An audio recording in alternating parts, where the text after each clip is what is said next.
eu sempre tive medo de perder memória. De perder memória, tanto a recente, assim, de perder memória numa peça, esquecer uma música, uma letra e ficar vendida sem conseguir cantar. A memória sempre foi, eu ficava, meu Deus. E tinha medo de perder a longo prazo mesmo, né? Porque memória é identidade, memória é história. É como se eu perder minha memória, eu vou perder a minha vida, eu vou morrer em vida. Mas por né? que Então, que isso te preocupava tanto? não sei, talvez por conhecer casos de pessoas que tiveram Alzheimer e ver como é difícil. Dificílimo. Talvez pela identificação com a minha história e o meu passado como um grande pilar, né? Porque não é só a parte individual, é a parte coletiva também. Quando a memória é nossa ligação, né? Com o passado, com a nossa raiz, com a nossa essência. Então, eu acho que perder isso, eu não sei exatamente como começou, de onde veio, mas eu sempre tive esse medo. E depois de um tempo fiquei pensando nisso que vocês falaram aqui, do valor que a gente dá ao esquecimento.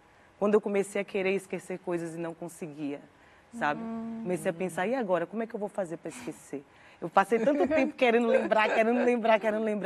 E como é que eu faço para esquecer agora? Que eu não desenvolvi essa habilidade, só fiquei treinando a minha habilidade de lembrar. Então, comecei a pensar sobre isso. E como a gente trabalhar a habilidade de esquecer. E me deparei com uma realidade. Com a era digital, a gente começou a ter outra relação com a memória.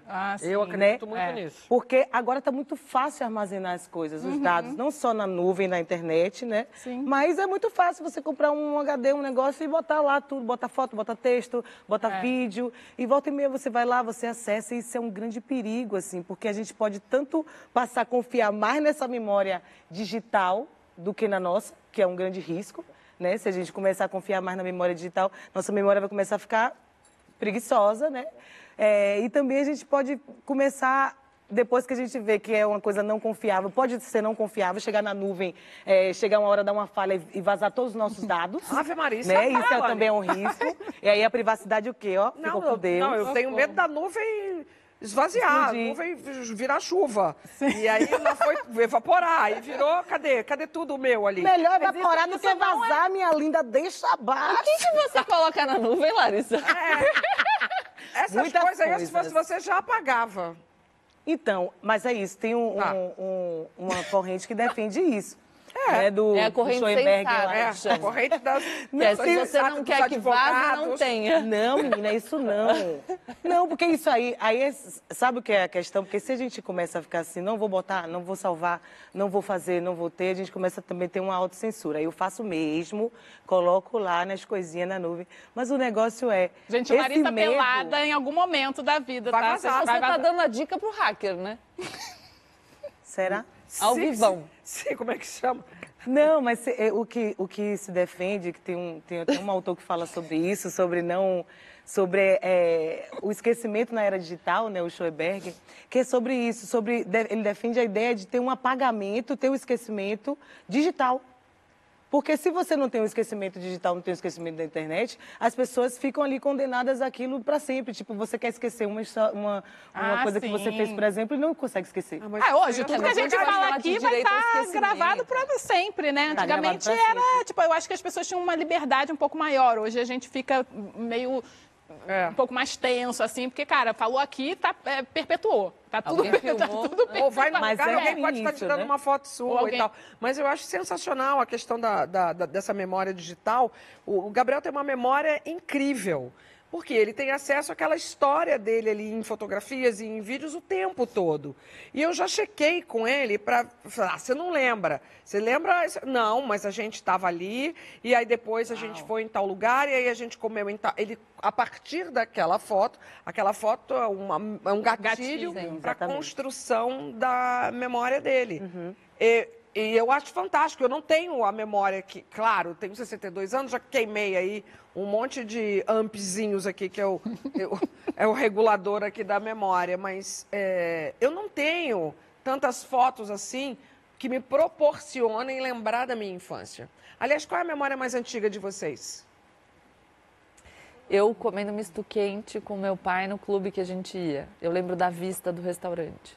Até hoje, misto quente pra mim é vídeo ou foto? É vídeo.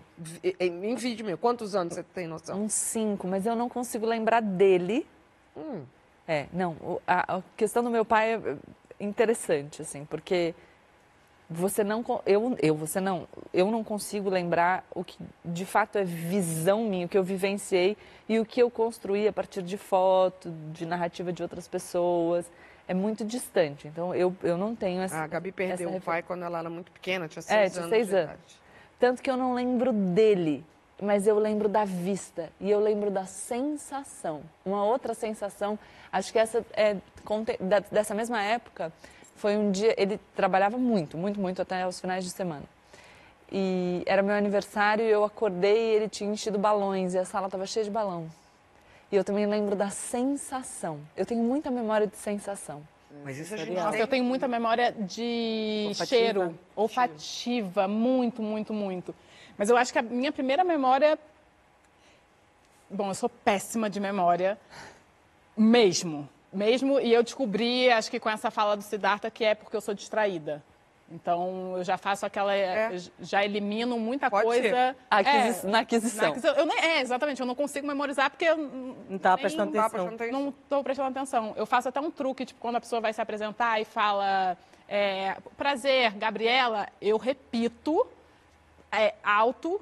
Oi, Gabriela, prazer. Porque daí eu me forço a reter esse... Mas tá aí uma coisa que eu não lembro nunca, o nome das pessoas. Mas eu aprendi com esse exercício. Esse exercício é bom. É bom, funciona. Nossa. Mas, enfim, eu acho que eu tenho duas, assim, acho que meio que da mesma idade, mas uma catando tatuí na praia ali de São Conrado, com a minha avó materna.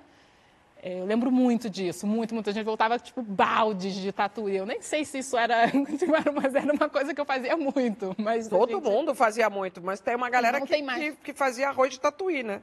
Então, aí eu tava tentando lembrar se a gente comia ou não. Você provavelmente acha que não, porque é um bicho muito difícil de fazer, porque ele tem muita areia. Tinha, né? Porque agora não tem nem mais tatuí. Não tem mais tatuí. De tanto Acabou que eu, Bela... Acabou o tatuí. Eu nunca mais peguei. Nem por isso que eu... Eu não lembro de ver tatuí por aí nas praias. Pois é. Por isso que eu perguntei. Eu Você acho nem que conhece coisa... tatuí? Não, tipo a baratinha ali da areia. Branca, que fica dentro da areia. A gente cavava, fica borbulhadinho. Tinha aquele babadinho branco ali. Não lembro. Aí eu sei de galera. No Rio tinha muito. Muito. No litoral norte de São Paulo, que é perto do Rio, né? Também tem. E também em Salvador, no verão, na piscina, meus pais moravam tinha uma cobertura ali em Ondina. E eu e os meus irmãos na piscina e a gente, né, tipo rato de piscina. Aí quando ficava nublado, os 3 cantando para Santa Clara. Santa Clara clareou, o meu dia iluminou, vai chuva, vem o sol, para secar o meu lençol. E aí abriu o sol. Era muito bom. Você colocava ovo também? Não. O ovo para Santa Clara? Opa. Botava. Pessoal que não tem cobertura na piscina, mas ovo mesmo. Vem cá, teve alguma história, assim, de lapso de memória, ou memória inventada, que pegou você? Já tive no teatro. Cheguei, assim, primeira frase... Lapso de memória. Não sabia nem quem eu era. O que eu estava fazendo ali, a vontade era de fazer, assim, 2 atos, gente, vamos começar de novo. Na Elza? Foi, menina, branco total, assim, o desespero, assim... de realmente não saber absolutamente nada, não sabia. Aí ficou aquele buraco lá, o branco, vazio. É porque não era, apesar de ser um espetáculo com outras pessoas em cena, não era um diálogo. Não era um diálogo, não era um jogo, cada um dava um texto, um jogral. Então, era eu terminar de dar minha fala para outra, dar outra fala, e eu não dei. Aí ficou assim... E a Caramba, que tenso. Aquele momento. E teve uma vez no teatro também que eu esqueci de botar o vestido por baixo. Que eu tinha... quase assim, 5 segundos para trocar de roupa, e eu ia com uma por baixo da outra. E na hora de trocar, a camareira que me ajudava fez, cadê o vestido? E eu, que vestido? Ela, o vestido! Não tinha vestido, rapaz, foi lenha, viu? Não tinha vestido para entrar. E aí? Fui lá em cima, voltei, dei um ninja, um quiai, uma duga, entrei assim, ó. Pra cantar Mandacaru, quando flora na seca. Foi terrível. Ali eu pensei, pô, a minha memória podia estar melhorzinha, né? Pra me ajudar. Mas o seu fôlego tava uma maravilha. O fôlego tava em dia, a memória é péssima.